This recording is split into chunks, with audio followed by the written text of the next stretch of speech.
I will Nice to start see that everybody. up. I'm seeing Karen's here, Gwendolyn, Mel. Now Jenny H. I'm not sure.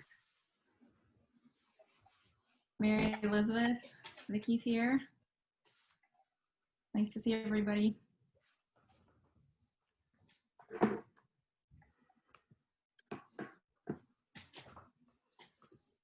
Kate, you got volume there? I do, but I haven't clicked yet because do you want me to click this thing here? Go. Oh, do Because if whatever I you click, like. then our little cartoony pops up, right? Yeah. I'll do it anyway. It's good for a laugh. Yeah.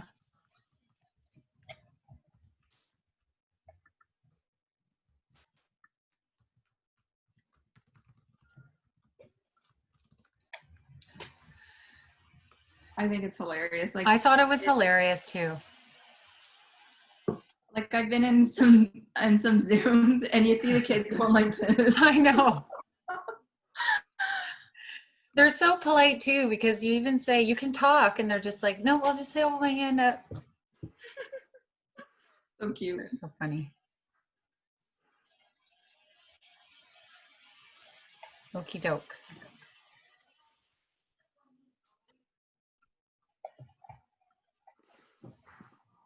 I'm looking forward to the session. I'm just so excited for what Kate is going to show us today. And Vicki has some really fun things, neat things to share. So I'm excited for it. Kate is going to share something that I've been using for like a couple years, and she showed me a whole bunch of stuff yesterday about it, and I was like, oh my gosh, this is amazing. So I'm so excited for everybody to see it. I was just fooling around with it too, and I found something new out, which I won't tell you yet. Okay. Which will be awesome, I think. So what time is it here? 2 o'clock. So let's get started. I'll just click forward here. Hang on. So welcome everybody to our junior office hour. I think this is our 7th week, and we're so glad that you could join us. And you're here with Sally. And if you haven't met Sally, she is an instructional coach, and myself, Kate, and I'm an instructional coach, and Pam's here too. She's in the background, and she is happy to jump in when she can. And here we have a lovely photo of Canatair Park. It looks like kind of an older photo, actually. And Sally, you retrieved this. Would you like to talk to the photo a little bit? You know what? I feel like I can't say where I got. I feel like I got it. I think I just Googled Canatair Park and it came up like City of Sarnia information. I think that's where it came from. Yeah. So actually, no specific place necessarily. Like last week, we had a picture from Ben, but yeah, it does kind of look older, doesn't it? Yeah, it does. I'm only thinking because A, there's lots of beach, and B, like there's no volleyball courts or anything. It just seems young to me. But anyway, so we'll have our territorial land acknowledgement. We would like to acknowledge that the land on which we operate and do our daily activities and the place we call home is part of the traditional territory of the Chippewa, Odawa, Potawatomi, and Delaware nations. Sometimes I feel like saying, please be seated after that.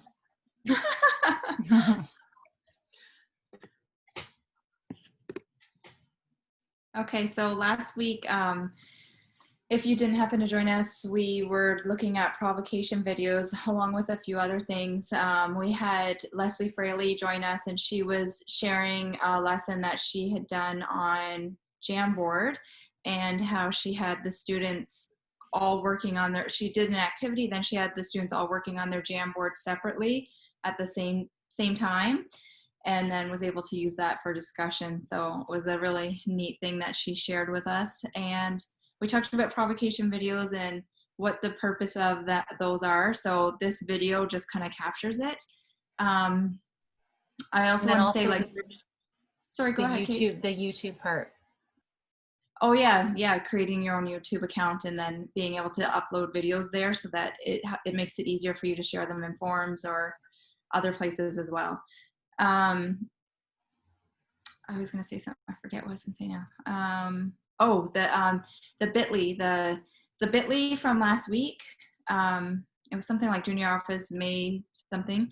So Kate was having a conversation with me about the show notes and like the sharing of those, and realized that I'd been sending a different one each week, and so that wasn't very smart. So we figured out, like, let's put it all in one. So I've taken the show notes from the Engaging Math sites, the ones from last week, and then I've added to some for this week. And so I'm going to share that bit.ly at the end.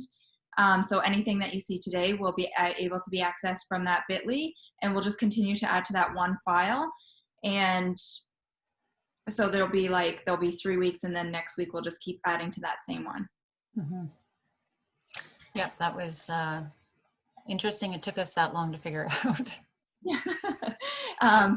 So the sites, obviously, like, they're on the LKLM Pro. You can access from there to go to the remote learning site, and then the videos are in there, the clips that we've done. So today's agenda, like we said last week, we're going to try and set up same deal. So we're going to start with a new tool or activity. Then we're going to have a spotlight on a teacher. So a teacher's going to share. And then we are going to discuss concept summary videos briefly. And we're going to try and make more time for hot topics this week. Yeah, we didn't quite get to that. And I know there's lots of things going on. So it's good to have a discussion with each other. Okay, so new tool or activity. I'm going to show you this website.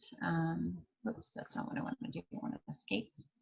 I'm going to show you this new, it's not new, it's a math manipulative website, which I think will be good for us remotely, but also it will be great to use back in the classroom. Sally and I were both sharing that when we use smartboards now, and I know you guys know in the classroom that some of the applications are no longer usable. So this might be an alternative for you. So you can go to this site. It's called mathlearningcenter.org. And then there's lots of great things here that you could check out. But what I'm going to show you today are the math apps. So these are great apps because they can be used on a web browser or a Chromebook or an iPad. And if you don't have the app, it will just download it in the web browser as a default. So they're really easy to use and no major thinking about it. So when you get here, there's lots of different manipulatives that you can use. And what I wanted to show you was just one of them, I thought. So I'm going to go into pattern shapes. And these are obviously shapes that we all have in our classroom. And so what I looked at here is this is a quick slide overview where you can see some things that you can do with these shapes to even give you like a lesson idea, just quickly, briefly, just looking at this. And then at the bottom here, so it tells you obviously how you can open it. And then at the bottom here, there's a great video that you can play. And it is 10 minutes, but it pauses every 2 so that it shows you different things that you can use with these manipulatives. And I know they're common ones. The Math Learning Center's Pattern Shapes app is a tool for exploring concepts from geometry to patterning to fractions. With the app, users can drag, rotate, and arrange pattern blocks in nearly limitless ways to model problems and visualize math concepts. The virtual manipulatives work on iPad. It's so neat. So I thought I would just show you that. It's really good to watch that. So I thought I would just open this up, and then it takes you to a blank page, and it has a whiteboard in the background. So we have mentioned this before when we were talking about whiteboards. I think that was maybe 3 weeks ago. But we didn't actually go into like detail about how to use these. So we thought we would retrace our steps here. Because it's always good to see an application like this. So on the side, you see I have all of my shapes here. It also has a neat feature where you can fill in a template, but let's just start with this. So if I'm just gonna click and drag some shapes, I thought this might be a good activity for a junior since we are junior focused. And then individually, you can actually change their color if you want to down here, which is kind of neat. The kids always like playing around with that tool, right? But if you want to drag this as a whole, you just sort of circle it, and then it is a whole unit here. So you can have that. and now you can move it wherever you want. And then there's also a few tools on the bottom here. So I'm just going to use this pen tool, and I'm going to outline this. It's going nice and smooth here for me, Kate. I want to knock on wood when I'm saying this, but like I am able to see everything you're doing in real time because I've been having computer issues today. So oh, good. Yeah. Let me know if I'm paused or something, because then I don't want to continue. Yeah. I will say this, that if you want to, I know the pen disappeared, that's because I clicked off, but whatever you do with a pencil is still there. So right now I just want to go back and circle my whole thing so I can grab the whole thing again. You'll see, oops, sorry. You'll see that it's still there. Okay, so then what I thought was neat is that for here, you can actually talk about rotational symmetry and how many times it creates its own shape in a full rotation. And then Sally added yesterday when I was showing her this, she said, this would be great if we could talk about changing points. So we know, like in grade 6, when you have to create a point and then rotate it like a quarter clockwise or something, or counterclockwise, and what does that look like? So then you could rotate that and then redraw your point. The best part about this is that you can add a grid background to it. So before you start this, you could actually line that up properly.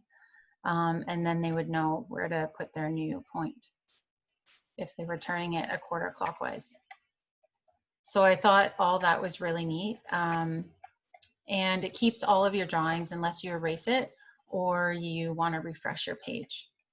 So if I refresh my page here, then another feature I thought was really cool is that it has all these blank templates, and the kids can fill these in. They're kind of like, I keep thinking they're kind of like those Tangram ones, but they're their own, and you could do lots of great things with that. You just click your own, or you can actually make your own, which was kind of neat. So the kids could click and drag whatever shapes they want,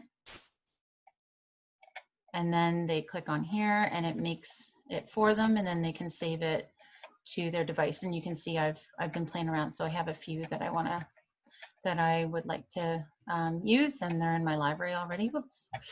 And so I have this. I'm just noticing, like, while you have this on the grid, I'm like, well, this would be great for area too.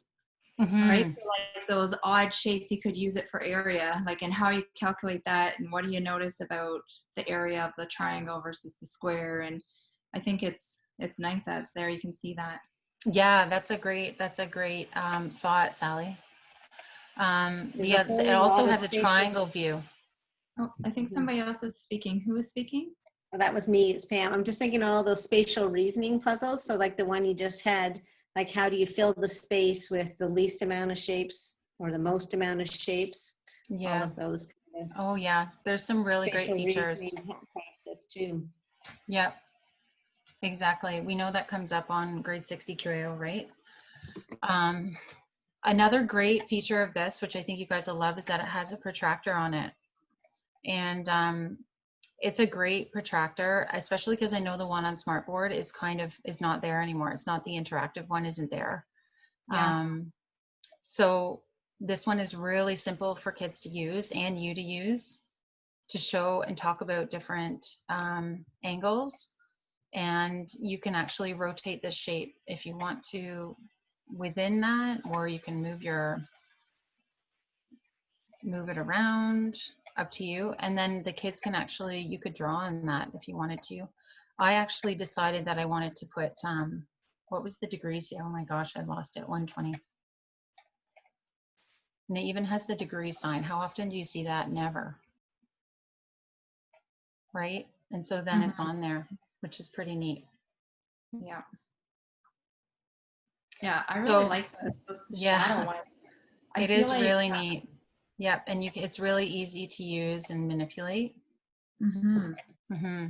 Yeah. So they're asking about something that's yet to come, but students, if they were working on this, they could just take a screenshot, and save it and then share it. Like I know SeeSaw, that's easy just to post, or if you had somewhere where they could embed, like say if you sent them an assignment that they had to work on a doc or a slides, they can just drop their picture into that doc or into that slides and then turn it in that way through Google Classroom. That would be an option too.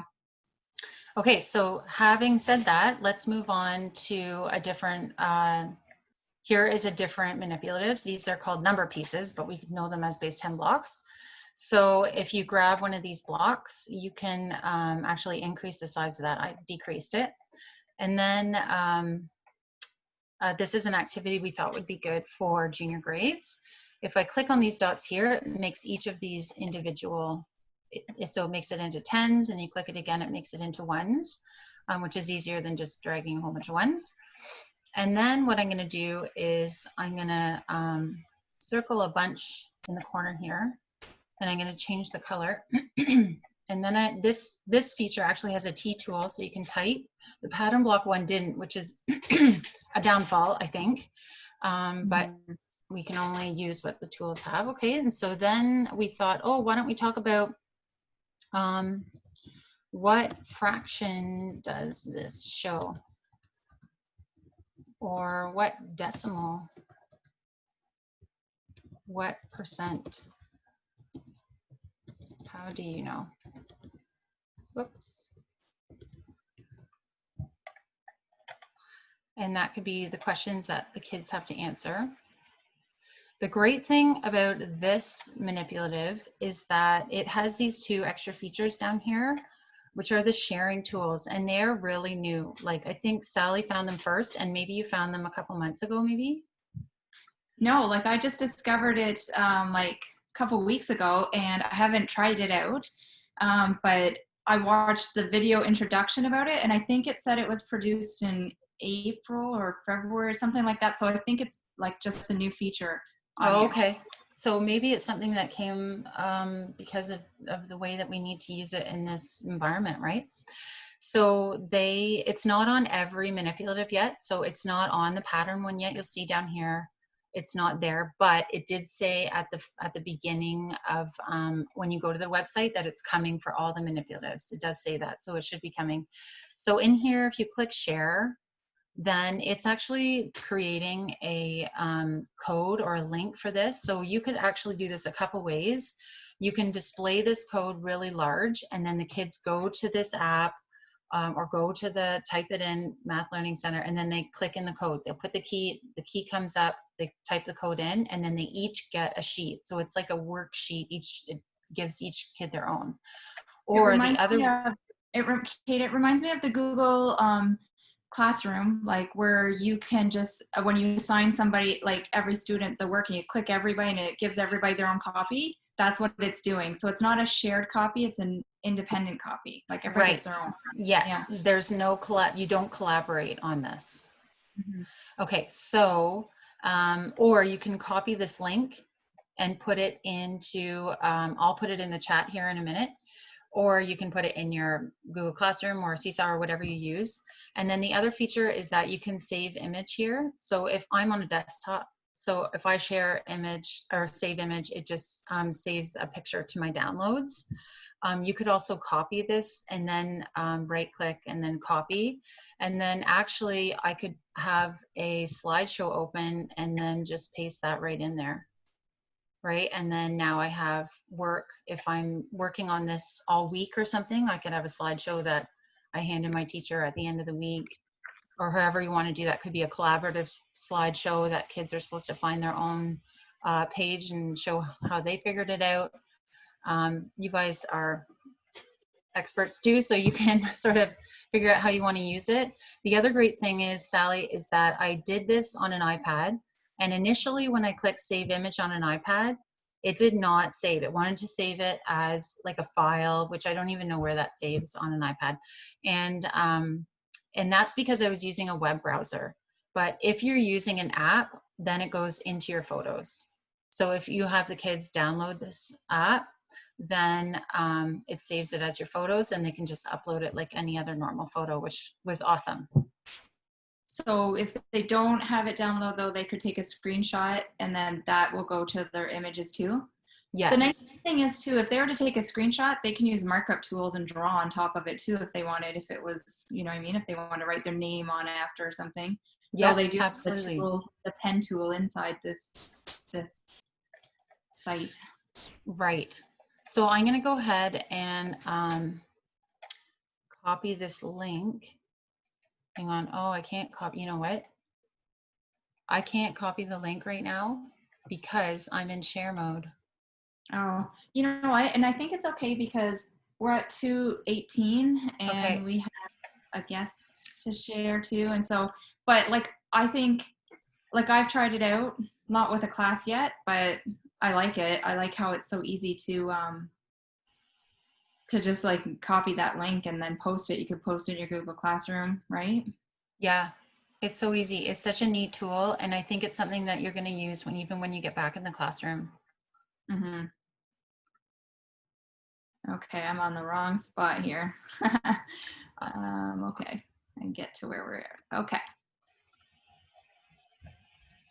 So we have, you can see in the image, this is Vicki Krantz. She teaches at Plimpton, Wyoming. She teaches grade 3, 4, or maybe straight 4.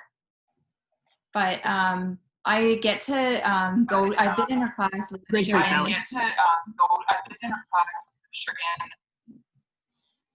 Sorry, I heard some echoing there. Did you say something? I just said it was a 3-4, Sally. Oh, okay, 3, 4. So if you see, you can see in this image, like I've been so lucky to be able to be in Vicki's class. Like I know, like I'm the coach, but I feel like she's the teacher. Like I'm learning from her when I'm in her class. She's amazing. So I just thought, like when we're thinking about like spotlights on teachers, I really don't really know what Vicki's been doing a lot. Like she's been pretty independent, like of like this during this remote time. Like she's been doing her thing, and we haven't connected a whole bunch. But I just know she has so much to offer. So I just reached out and said, hey, what are you doing?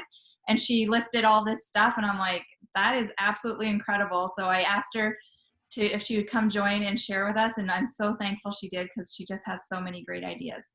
So I'm going to let her share in a second. One of the things that I liked that she shared was this Google Meet, like breaking out of groups. So she's going to talk about that before that image is there. Can I just interrupt for a second? Vicki, it's Rod here. If you could keep your volume turned down there, what's happening is you're getting the speaker, our sound is going in your microphone. So if you had a headset turn nearby, down my volume. turn down your volume. But if you had a headset, No, like I don't. Okay, just keep the volume turned down when you're talking to a low level, and that should at least minimize the amount that's coming through. Okay. Okay, that sounds good. Okay, so yeah, so Vicki's going to share about some things here. I'm going to just click over the next screen. So Vicki, we chatted about the like your email that you sent, and so I kind of just made some like images that are going to pop up here to kind of give you some prompts to discuss kind of what you've shared with me, if that's okay. Yep, no problem. Okay. So Vicki has been using SeeSaw. So I was hoping that she could just tell us, she mentioned instantaneous feedback when in her email. So I was hoping she could talk about that. I'm enjoying using SeeSaw because when the kids send me work, I feel like I'm getting right back to them very quickly. Versus like in the classroom, you gather, you get look at work at the end of the day. Whereas right now, the children will send me work. I can comment right on it, goes right back to them, and right then they can do. A lot of them are doing those corrections right then. So I feel like SeeSaw really provides that immediacy. That's incredible. Like that's the great thing about feedback, right? When students can act on it, then that's where the learning is, right? When they can act on that feedback. So how do you provide the feedback? Like, what are you doing to provide feedback? Is it like a recording, a writing? Like, what are you doing exactly? It is like on the very bottom of the post, there's a spot for a speech bubble where I type in. Now the problem, like SeeSaw is awesome for giving opportunities to do voiceovers on all the instructions. The only place it won't let you do a voiceover is in that feedback section. So I just give them some feedback, and if I don't think they're getting it, I'll send it in a journal where I can speak into the microphone to get that message to them. So it's just a little note at the back, and then SeeSaw will let you send that work right back to them, so they know that it's kind of highlighted, like it has corrections to be done. I forget what it's called. Draft. They call it a draft. They see that, oh, she didn't approve this, I have to fix it. Can I just jump in here just one more second? Vicky, one of the things you can do to reduce that feedback we're getting is mute yourself, hit the microphone to mute yourself. And then when you want to speak, just hold the space bar down and speak. And when you let go of the space bar, it'll jump back to mute. And then when other people are talking, it won't loop through.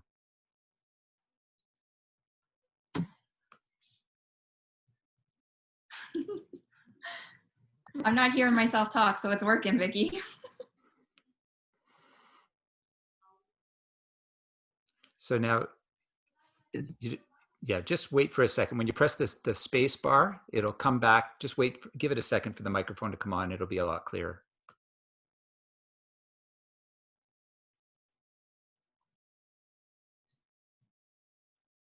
No sound yet.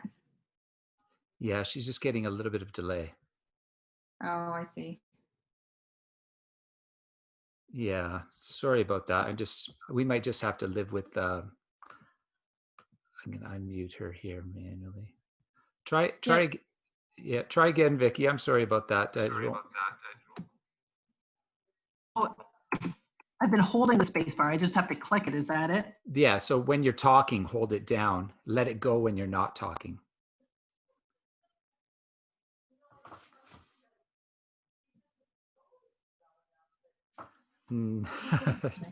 I'm sorry, I've taken a full minute of your time. Okay. Just go back to what you were doing if it's working, okay? Okay, is it working now? Yeah, sounds good now. Can you hear me? Yeah. Okay. So you're saying, yeah, that's how you're giving the feedback, is like that button that you're pressing on. Anything else you want to add about SeeSaw, Vicky? Not really. I just feel like I'm able to talk, address things more quickly than in the classroom, even because you're right. You feel like you're right there. That was all I wanted to say about that. Yeah, and like in the classroom, if everybody needs your help, you can't get to everybody. So when it's coming independently like that, that's really nice. And I like how you're saying that it shows, like, I don't use SeeSaw, so I don't know. But how it notifies them that they need to go back and fix that work. Yeah, for sure. Although I thought they have to kind of slightly look for it, so there's the odd time you have to let a parent know that there are corrections, but yeah, they can see which ones need corrected. So yeah, it's helpful. Okay. Okay, so Google Meet. Can you tell us how you're using that? I just I meet twice a week with the kids, and I try to add something fun but connected to curriculum. One of their favorite things to do is a scavenger hunt. So I quite often do it at the end when they're kind of getting antsy, and sometimes it's random things, sometimes it's specific, like they had to go get some sunscreen and bike helmet, and we talked about summer safety. But I quite often put a math thing that they have to find. I've done area where they have to find something that is less than 100 square centimeters. And that was a kind of a way you could tell in their hand whether they knew what that meant. They've had to go get things that are a fraction. Go get something that's half and then something that's less than half. And then they had to compare, come up with what's the name of that fraction that's less than half. They had to, and I've used it for body breaks too, go find, and the grade 4s had to find something with a decimal in it, and the grade 3s had to find something in their house that takes temperature. So it's good for more structured activity, or if they're getting antsy and they need a body break. Mm-hmm. Are you hearing me all right now? Yeah, really good. As I talk? Okay. And something that I have added quite a few times is different slideshows. I find when you're using like Google Slide that presenting on a different device lets you present the screen better. And one thing they really liked was showing me, am I talking too soon about this, Sally, about the now and then video or a slideshow? Yeah, hold that one for. Oh, okay. I got a special slide for that one. Okay. I don't know if there's anything else I wanted to talk about the meetings about, other than trying to find things that are interactive, that they don't have to sit too long, because if they sit too long, they're not with you anymore. So, one other thing was my math talks. I've moved to the very beginning of my meeting, because I found I was getting kids dropping off at the end. They would do the social at the beginning of the meeting, and by the end of the meeting, they were gone when we were actually doing a math talk. So I've been switching it up to make sure that I get them fresh for the math talk. So, but I think that was everything I wanted to talk about meetings. Besides, yeah, I like when you noted like how you problem shot that issue of like, to me, you should start with the fun interactive, get them there, but I think it's a good point, because then you start to lose their attention, and the fun stuff's going to hold their attention at the end. They're going to wait for that kind of reward at the end, and so you do the thinking in the beginning. I like that. Yeah, for sure. So yeah, I've switched things around completely. Hi, Vicki. Oh. It's Pam. Oh, hi, Pam. If you mute, I'll give you a little tip about SeeSaw. Just because there we go. So in SeeSaw, our kindergarten teachers have found, like when they want to give feedback, if you look at the very bottom of the feedback, there's a little like quotation marks. If you click on that, you can voice record a response to the kid's journal entry. So that's how you can type things in. Instead of typing things in, you can voice. Sometimes, like the odd thing I know they're getting, but sometimes when it's something really in depth, I thought, oh, I hope their parent is reading this to them. So thank you. Yeah, that's awesome, Pam. Thanks. Pam, there's one more tip actually that Vicki commented on, but she commented to me in the email, and then I asked you because I don't know SeeSaw. She commented on the issue with that sometimes in SeeSaw, well, no, it does happen in her class that like she'll send out the work, but then because kids like haven't been able to join in for 2 days, then they'll join in and they'll do the work on like say Friday's work, but there was a lead up Wednesday and Thursday activity. So when they log in, they just automatically see the newest in SeeSaw, and then that creates a little bit of confusion for when they're doing a task. So right. I know, Pam, you're a SeeSaw expert for me. You're my go-to. So maybe you could speak to that for a second, if you don't mind. Yeah. So those of you using SeeSaw, you'll see it's kind of has that Facebook feed, like, right, you know, it scrolls through. Right above that where it says like get the home code button, you'll see there are lines there, and that shows that you're in the journal setting. Right next to it is the calendar view. So if you click on that, then it shows how many posts you've done for each day of the week, like all those days. So if you know I did something last week, it might sort you down. And then what you can continue to filter down. So you could look at a kid, and if you click on their name, you have the journal feed, but you click on calendar, you can see all of the things that they've contributed or you've assigned in the calendar view. Or if you're saying, I know it's a math activity, I can sort my folder by math and go to my calendar view and see all my math things there. So it's just a way of managing those information.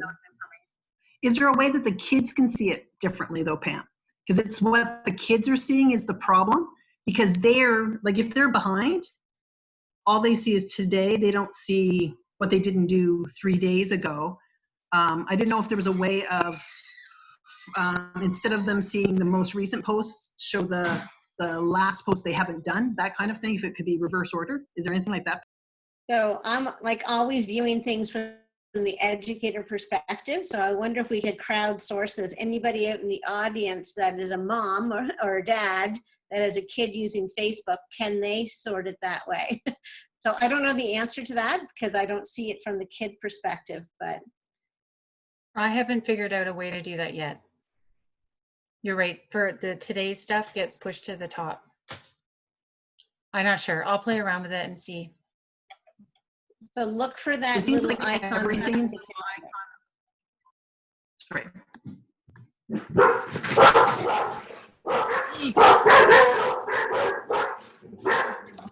I can't find the mute button.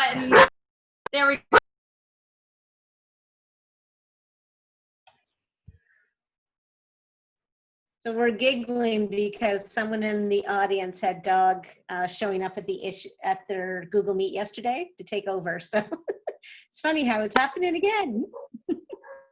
I'm just pulling a Heather here. We just said that. Okay, sorry. Are we ready to go on to the next? Are we talking about quizzes there for a second? Vicki said that she's used quizzes, and can you tell us how you've used quizzes, Vicki? Well, Sally, you introduced me to the program in class, and we had done it live. So I was going into the website, and there's a way. Can you hear me, Sally? Yep. Yeah. Can you hear me? Yep. Okay. There is a way to assign a quiz. You create a quiz in Quizzes, and then you can assign it for homework, and you can send the link to the kids. So it was kind of a quick way of doing an assessment on. We did it actually for fractions and decimals is what I made, and it was like 5 quick multiple choice questions to see if they got it, and it was kind of I found it pretty effective. Mm-hmm.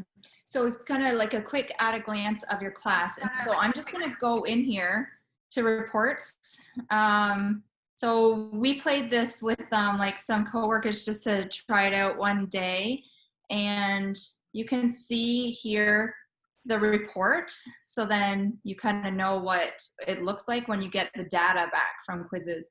So here, like you can see Gretchen and Colton did well on this, and then Kate, she didn't do as well. Stop, I stopped playing.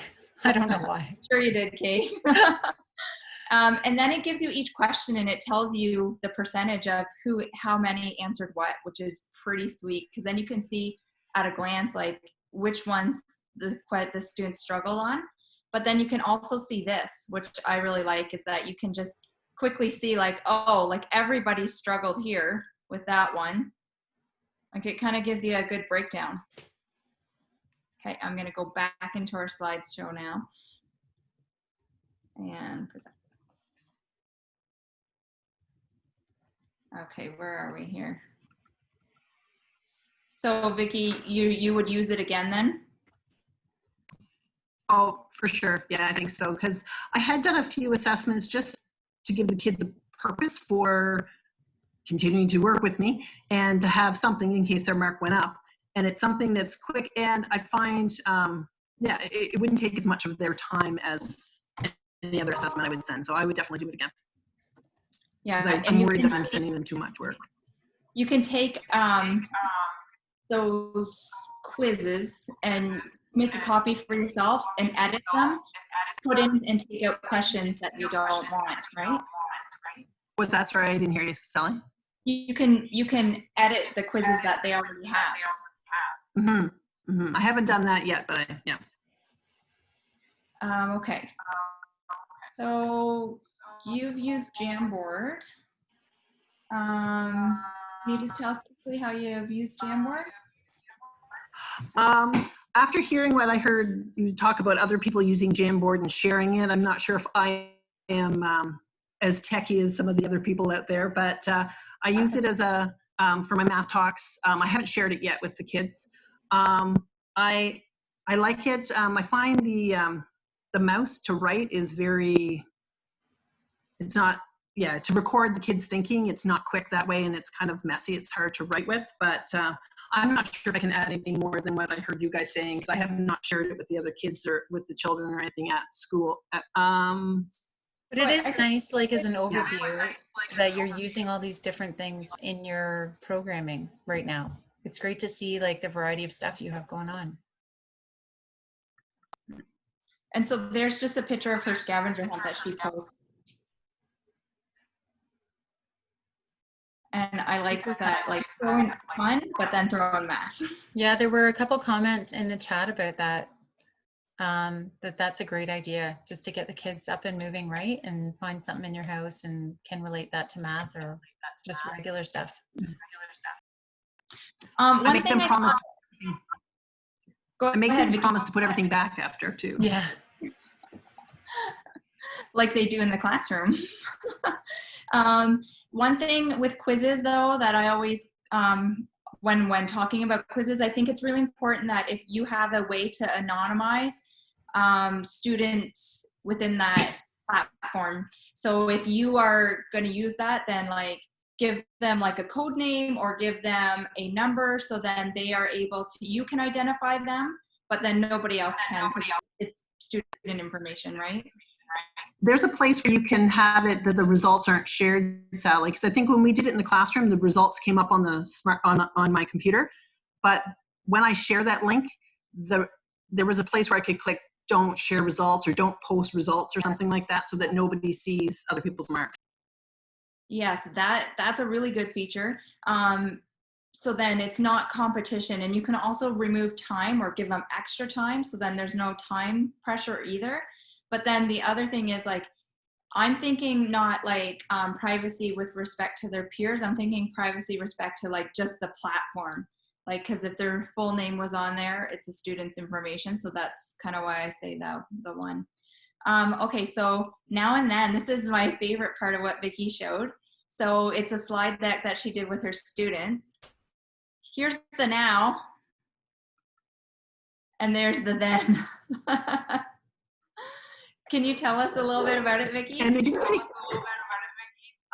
I asked the kids to send me, actually I got the idea from one of these meetings when somebody said take a close-up of somebody's eye and they had to guess whose eye it was.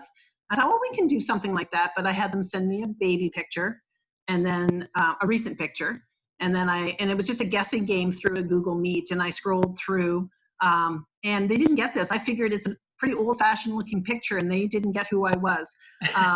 And the French teacher was involved, and a bit of a problem was that when we went to get into the meeting, not everybody would send me pictures, and then all of a sudden there's 3 kids that are in the meeting that suddenly want to send you pictures. So my meeting was a bit delayed that day, but it's just engaging. They all wanted, and they want to see it again because a couple kids were away, so we're going to present it again. So it's just something to do so that's fun. different, that keeps them engaged in the meeting, right? And I kind of announced we're going to do the now and then tomorrow, so make sure you come to the meeting. So yeah, it was fun. That's really fun. I think that connection is really nice with students. So thank you, Vicki. I appreciate you sharing, and like I know it's kind of like coming online and like speaking, but like definitely like helps everybody, gives everybody ideas, and that's what office hours are all about. So I really appreciate you taking the time to join us and share. I'm glad to share. I don't think that I'm an expert on anything, but I'm willing to try anything. So you're an incredible teacher. Yeah, thanks, Vicki. I'm going to go to the next slide, and I was thinking about what Vicki did, and I thought, oh, like you could use that now and then for a whole bunch of topics for discussion. So here is then. So I'm starting with the then. That was it was a more recent now, and here's the recent now. I feel like this would be a great provocation 10 years from now for students that really didn't know or understand what COVID was happening. Yeah. Okay, so we need to get moving on to concept summaries. So I'll let you start talking about this here, Kate, while I get it queued up. Yeah, we're gonna have to. I love that, all that stuff Vicki was sharing, but let's condense our next moves. Yes. So concept summary video is the next video we're going to share. So far we've done micro videos and provocations, and now we're on concept summary, which I think a lot of you are showing or linking to on YouTube. But just to confirm that these are a little bit longer, and this particular one Sally found. I'm not taking onerous on that, but it was actually really great because it's good for the digestive system, which is a concept in grade 5. And who doesn't like talking about poo? And so this video does have pictures of poo in it, but we won't show you. But if you were going to show your class, I'm sure that you would know what to say. So we thought we would just show you a little bit about what a concept summary video is. Oh, if I can play it. I had it all queued up. Looks like. And that's why for several days, Zahn and I have been on very different diets. Zahn has been on a very healthy diet. He's been eating lots of fruit, vegetables and fibre, and he's been drinking lots of water. Chris has been on a very unhealthy diet of sweet and deep-fried foods. And I've been collecting my poo. Have you? Yes. So today's lab might be a bit smelly, and if you don't like squeamish stuff, this isn't for you. But we think poo is fascinating, and we're going to tell you why. So let's take a look at the first poo. Remember, I've been on the healthy diet. Okay, we'll stop there. So that is just like, it's a concept. So concept summaries aim to explain something. And so that just will explain like how your food that you take in impacts the digestive system. So they're usually 3 to 5 minutes, and they usually use stuff that the students are familiar with. So they're not having to learn new symbols. The visuals will support their understanding. There's animation to help show connections. And they start at the beginning and they build so that it's helping the person who's watching to build an understanding. So what is the purpose of a concept summary video? So the purpose is that they convey a clear meaning. So they kind of have one purpose in mind, and you want to kind of stick to that because it's relatively short in video length. They also give you a summary of the overall idea. So in that video kind of alluded to the digestive system, but kind of was only thinking about one part of it. So it gave them some information, and even just the part that we showed you might lead into a provocation to want to know more about it. And then it obviously helps the audience understand a little bit more about it. Like if they've never heard of the digestive system, but they do know about poo, then they can kind of put the 2 and 2 together. Yeah, so a teacher can use a concept summary video to help students, or students can use it to convey their understanding of something. Okay, so here we have an example of a concept summary, and it's helping to convey. So a child explains their thinking on a question, the answer to this question, and then then I've taken the explaining that this child did and connected it to images. So we're not gonna watch the whole thing, but we'll watch the first few minutes. Oops, maybe not. I don't know why I always have that issue. Thanks everybody for handing in the answer to this question. You are going to listen to one student solve the problem. And I am going to explain his thinking further to help you understand. Plus 27. So I combined the 10s together, which made me 40. Then I took the 7, and then I took 3 away from my 6. Uh-oh, buffering. Smashed it together, and then next what I did. Used splitting and getting to a decade number. How could we represent his thinking?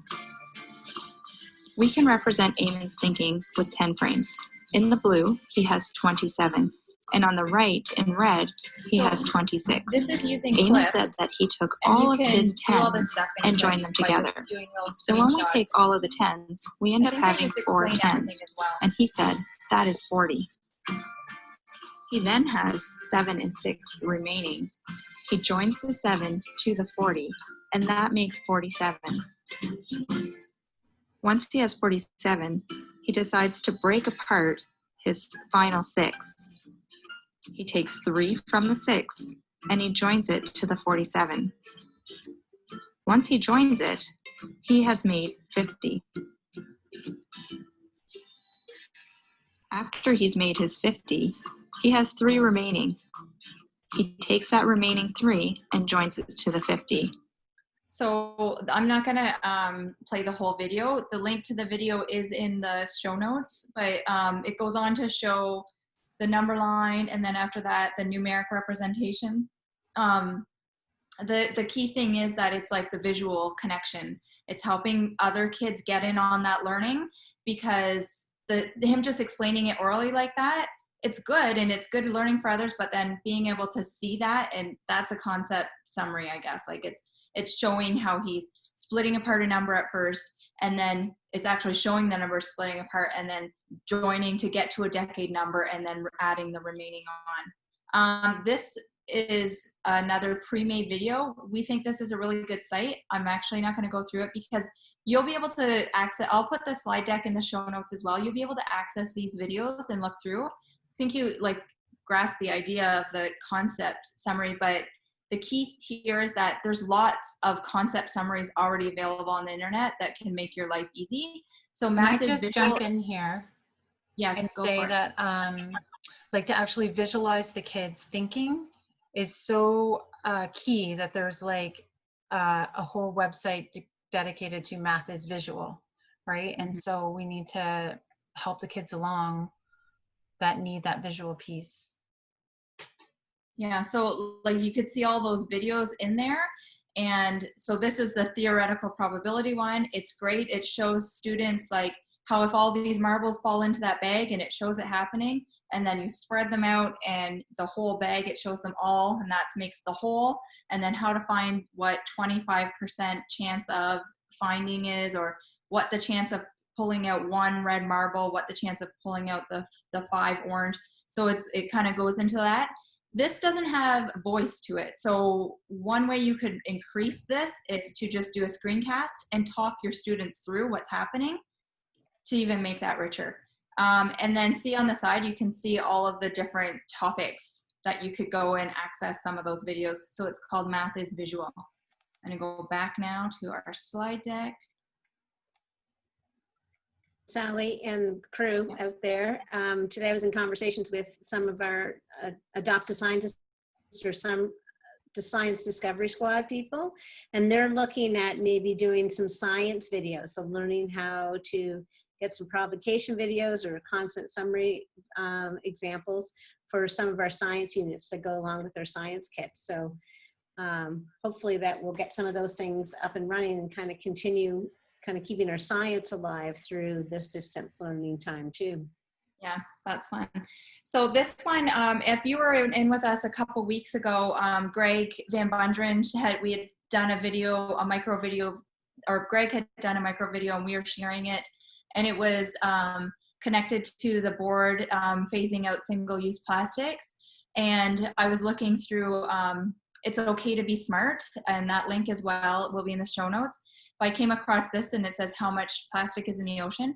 It is a great concept summary video of how the plastic actually gets to the ocean and where it gathers and what problems it causes. So that will also be in, I'm not going to show it because I want to make sure we get to hot topics.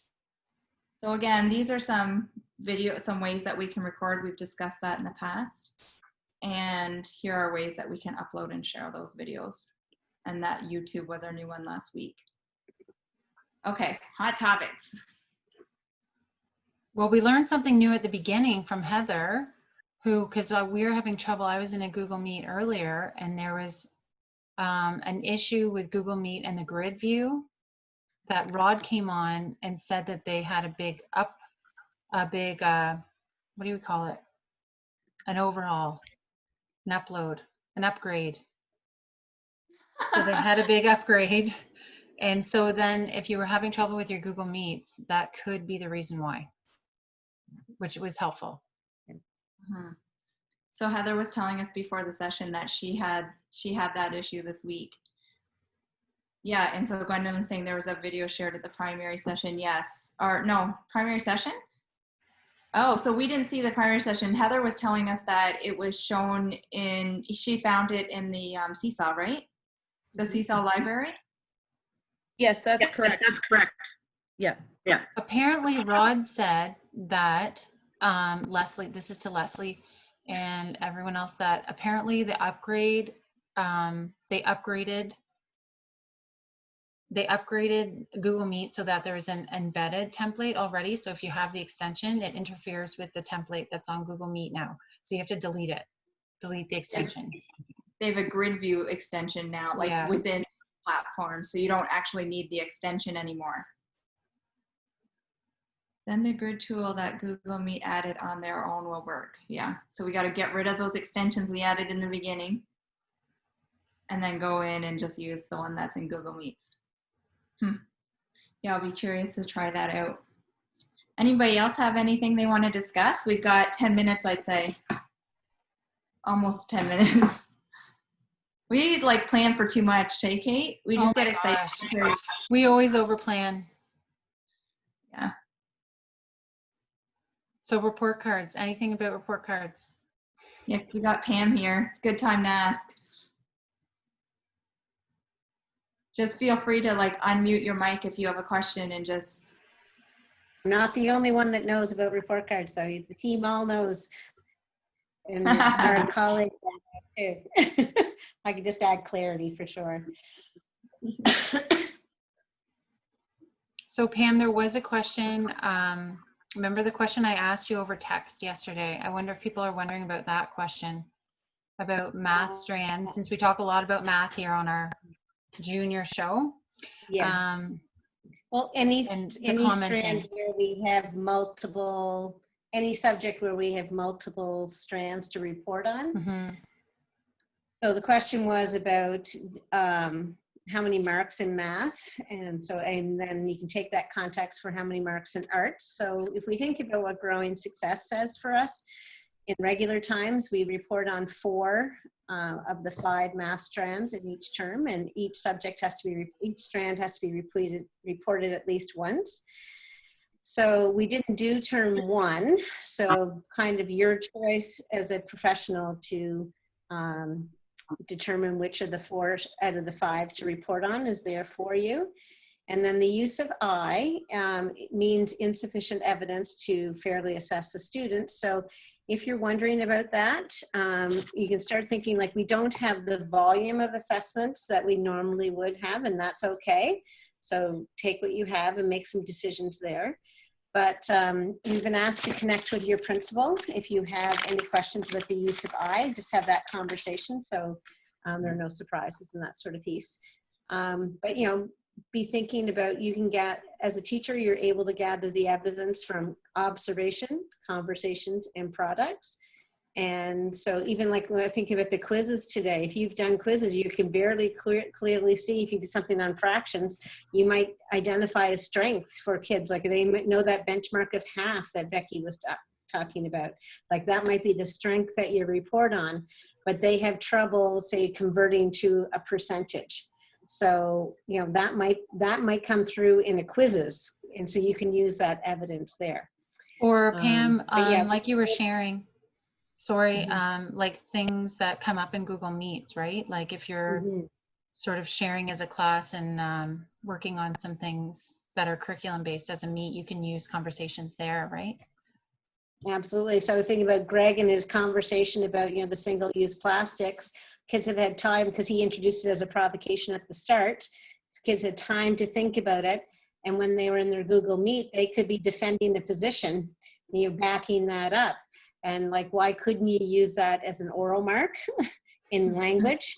Because they're able to state their opinion and back it up. And you heard that, like that's a conversation, or an observation, you saw that. Or maybe it's in the science piece, maybe in that biodiversity piece. So you can find those pieces there. I would just advise, like when I listen to kids, what do I know about their learning? When I sit back and watch what they're doing, like this Jamboard and kids using like the pattern blocks, you can watch what kids are doing, how they problem solve through things. You know, all of those little pieces that maybe sometimes we take for granted in the classroom, we might have to look at it with a different eye in this time of remote learning. But we have a lot of professional judgment in all of this too. So thinking about, you know, what's best for the kids at this time when we can tell that story for them.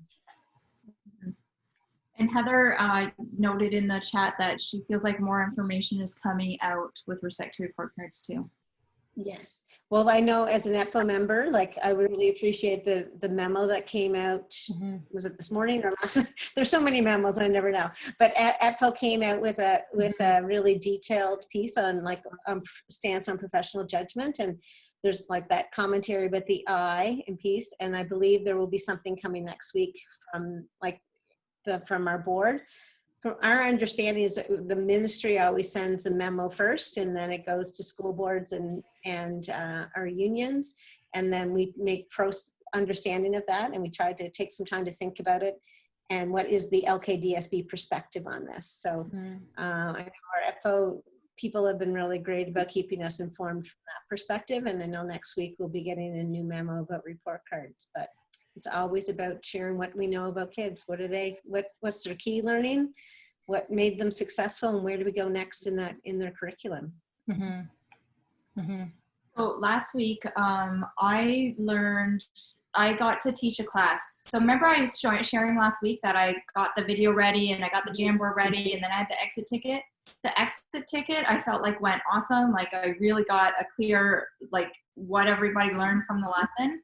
The other part that went really well was the Jamboard. Like everybody, the kids liked being able to write and do their work. And it also was like really nice to get that information too at that time about the like students and what they can do and who to support.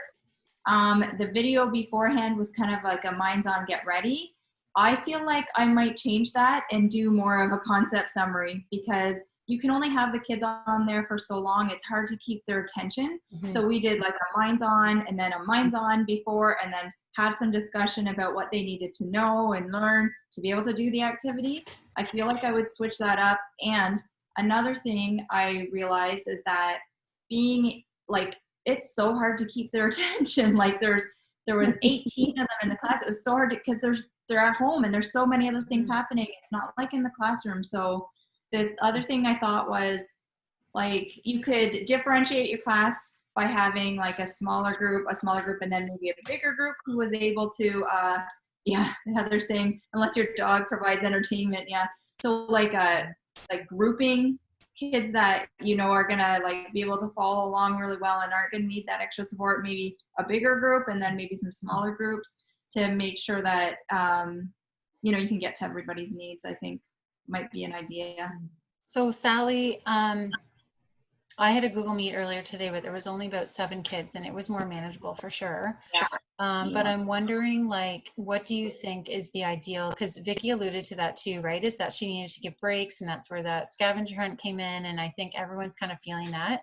So like, what would be, should there be, like, what is an ideal time? Like, how long do you think a Google Meet should go on for? I mean, everyone knows their classroom a little bit different, but I know that you've been in a few, but so I don't know if teachers know, like, how long can you really keep their attention? Yeah. I guess it depends on the group. And if it was whole class, I would keep it shorter for sure. Like the fact that they were able to go in and do work in their Jamboard, they can, like, that's really good because then they have something to do and it's engaging for them. It's not listening. If they're listening and instruction, I'd say like 10 minutes tops. I don't know, like if it's a whole group, if it's because like they're not, if it's 1 minute for every year of their life. Yeah. Yeah. So isn't that I don't know. I like think it would just depend on the group that you have. Yeah. Yeah, it's Well, hard. we're right? at 3 o'clock and Rod has to run. So our technical guy in the background. So we're going to have to go. Oh, wait, we got to show those notes. Sorry, just real quick. Yep, we know this. Thank you. Here is that bit.ly math images. So for all the links for today, if you want to like capture that real quick, then thank you for coming. So we'll just leave it on the slide for a second. Yeah, thanks everybody. We'll see you all Thanks. next week. I learned. Tell your friends. I learned from our guest today. It was awesome. All right. Thanks so much for being here for us. Thanks for being so timely, everybody. Thanks, Rod. Thank you again for helping us too today and sharing all that. Just keep me educated. Keep the good stuff coming. It's all good.